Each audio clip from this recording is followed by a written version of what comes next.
If you have anything wrong with your heart, it is not small.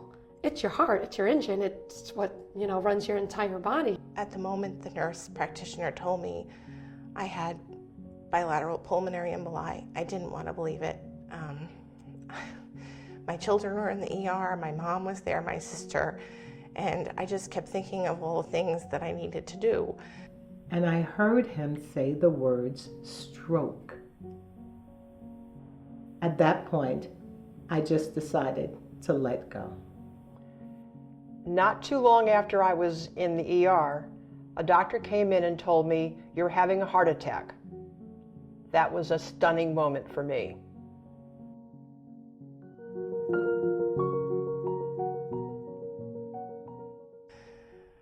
I think I had a lot of signs that I chose to ignore. For some time, I was experiencing breathlessness. I missed the signs that I was having a stroke by not paying attention to the headaches, the flashes of light. I thought they were my contact lenses. When I ran, I would just get super exhausted right away, and I was very young. I was, in my teenage years and then into my 20s.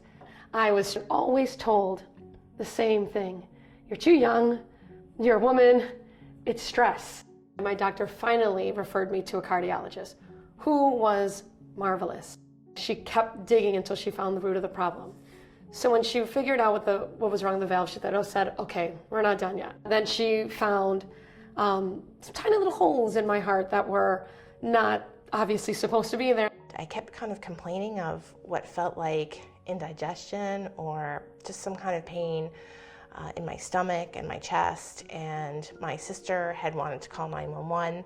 I wouldn't let her, but she convinced me after a while that maybe it would be best to take me to a hospital. I learned shortly thereafter that I had multiple bilateral pulmonary emboli. We were going out to dinner to celebrate my nephew's 18th birthday. As I exited the car, I said my foot must have gone to sleep, and I asked my nephew to help me. When he reached out for me, all I could see was the movement of his face. My nephew later told me, "You were talking with your eyes. Everything coming out of your mouth was gibberish." I had my heart attack when I was at a Super Bowl party, so I'll never forget that. I had had a couple of appetizers, and I started feeling what I thought initially was indigestion. And then it didn't go away, and it got a little bit worse. Then I started feeling dizzy and a little bit lightheaded, and I moved to a quiet spot, and then I felt that I was not really in the room. It was as if I was sitting up on a ledge watching this person down below. And I thought, this is just way too weird.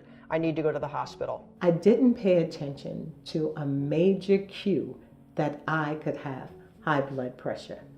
My father had high blood pressure, and he actually died of a stroke. My mother has high blood pressure, and my sisters. I never thought it would happen to me. I had no family history. I'd lost 50 pounds. I was walking every day. I now know that being a woman over 55 put me at risk. She looked at me and said, "You have a choice, surgery or a lifestyle change." I knew I had a purpose, and that purpose was to become heart healthy. And so one spin class led to 2 a week, led to 3 to 6 days a week, every single morning. It was my routine. For 4 weeks, I made up my mind that I was going to walk again. I was going to be able to go to the bathroom by myself. I was going to be able to comb my hair. It was a lot of hard work, but I was determined because I felt that I was shown grace and mercy, that I should be able to get up and just tell people about this disease. Since I had the heart attack, I am now an absolutely devoted, non-negotiable, no excuses exerciser. And I get to the gym to do my cardio routine at least 3 times, generally 4 times a week. And so it became not just my goal, it became a family goal. And what's wonderful is that my husband started spinning with me as well, and I have encouraged him and my children to also take that lifestyle change.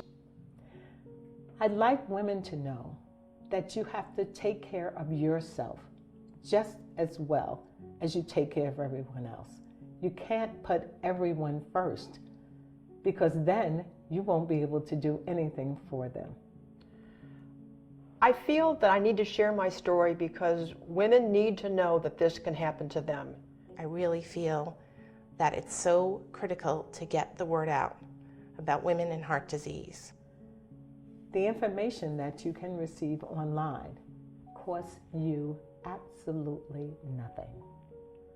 But to do the research for heart disease and stroke, I believe that each one of us has to take a responsibility. For those of you who are considering giving money to the American Heart Association, I urge you to give and give generously. Heart disease is the #1 killer of women, more so than breast cancer. Women need to be aware of what the signs are. Women need to be aware that they are at risk, and we need to have more research done to help prevent and treat heart disease. Your dollars will make a difference.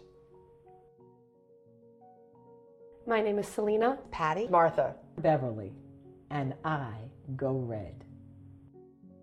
I encourage all women to join GoRedForWomen.org.